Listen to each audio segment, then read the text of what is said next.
Tasting my soda, feeling connected to God, trying to get closer, stepping on roaches, me and my loasters, just trying to get over, try not to get swallowed by locusts, trying to stay focused, kinda like Moses, like somebody chose us, it's weight on my shoulder, I feel these emotions, but still I keep going. Bah du coup Lina, je te souhaite la bienvenue à Urban Street Reporter. Aujourd'hui tu es là pour nous présenter l'autre visage. Est-ce que tu pourrais te présenter et nous dire un peu ton parcours pour qu'on puisse te connaître? Bonjour déjà, merci pour l'invitation. Donc moi c'est Lina Cham, j'ai 25 ans. Aujourd'hui je suis slasheuse, donc j'ai deux activités, celle d'écrivaine, avec donc la publication de mon premier roman L'autre visage, et aussi à côté j'anime des ateliers de savoir-être dans les établissements scolaires. Est-ce que plus jeune en fait tu pouvais déjà imaginer l'histoire de l'autre visage, des personnages qui y sont?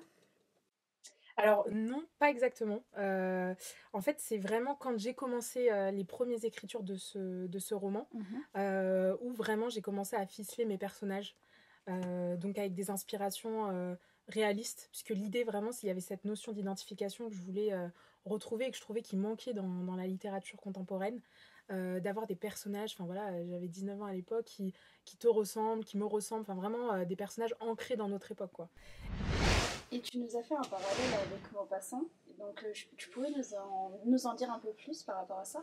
Oui, alors en fait, comme je l'ai expliqué dans la préface, il y a le livre de Maupassant, donc Belle Amie, qui m'a beaucoup inspirée.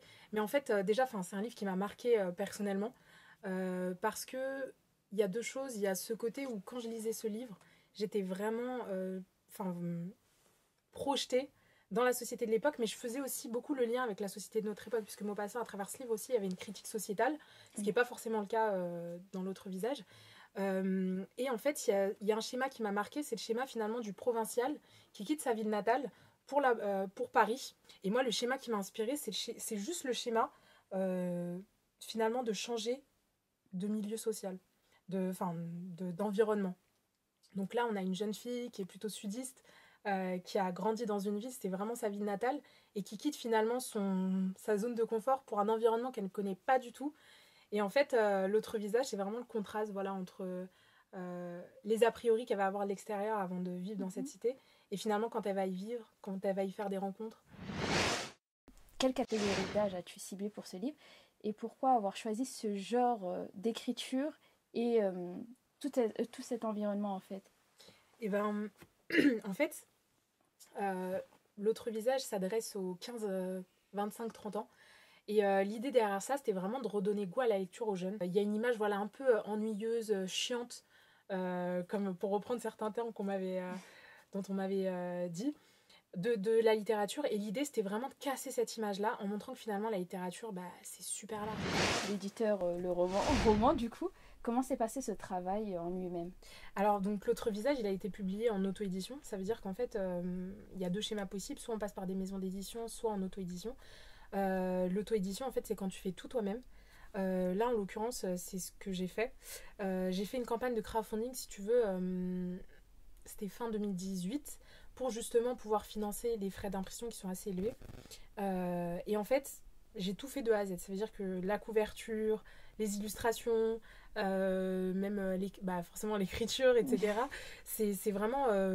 j'ai tout fait toute seule, même les dépôts, tu vois, tout ce qui est les aspects, on va dire, plus entrepreneurial, juridique, etc. Et en fait, il y avait vraiment cette envie aussi d'aller au bout d'un projet personnel, parce que j'ai toujours eu cette envie de me lancer dans un projet personnel, et je me suis dit, autant faire d'une pierre deux coups. Donc l'aspect artistique, qui est la publication d'un premier roman, et l'aspect entrepreneurial, qui est vraiment d'aller au bout d'un projet mené seul, tu vois, en indépendant.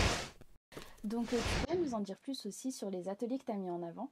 Ouais, alors en fait, les ateliers que j'anime, c'est des ateliers de savoir-être. En fait, c'est parti d'un constat simple, c'est que dans n'importe quel parcours, on est tous, je pense, concernés, on rencontre des difficultés, par exemple liées à l'orientation scolaire, des difficultés, par exemple, tu vois, il y a des jeunes qui rencontrent plus de difficultés que d'autres, mais le décrochage scolaire, ou par exemple diverses formes de violence qu'on rencontre à l'école, comme le harcèlement scolaire, ce genre de choses.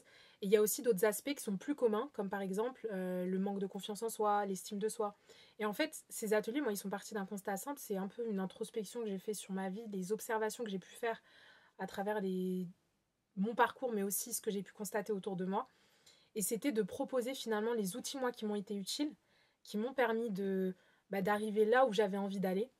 Donc ces ateliers-là, c'est vraiment ce côté de transmettre et même d'être dans l'échange. Enfin, moi, je kiffe parce que même eux, ils t'apportent leur vision à eux, tu vois, leur spectre. Donc du coup, ça te permet aussi, toi, de réfléchir, de en prendre encore plus conscience de certaines choses. Et quand tu vois que ça a des impacts positifs, t'es hyper content, quoi.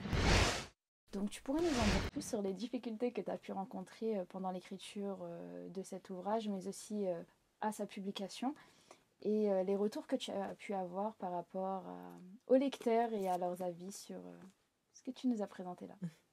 Alors les difficultés, bien évidemment, il y en a toujours dans n'importe quel projet. Moi, c'était vraiment le cheminement. C'est-à-dire qu'il y a eu des moments où il y a un peu de découragement, dans le sens où tu vois, en fait, t'avances petit à petit, mais tu vois que la ligne d'arrivée, elle est super longue, quoi.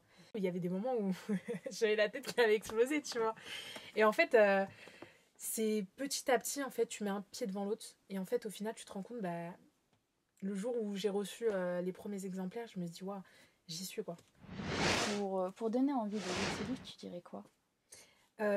Justement, si les gens n'aiment pas lire ou ils ont vraiment un a priori sur la lecture parce que il y a ce côté un peu chiant, un peu ennuyeux, c'est vraiment de leur proposer un nouveau roman dans lequel ils pourront facilement se projeter, facilement plonger et surtout très facile à lire, vraiment, ce qui ne demande pas de beaucoup de concentration, qui est très fluide et voilà, et qui est très léger à lire.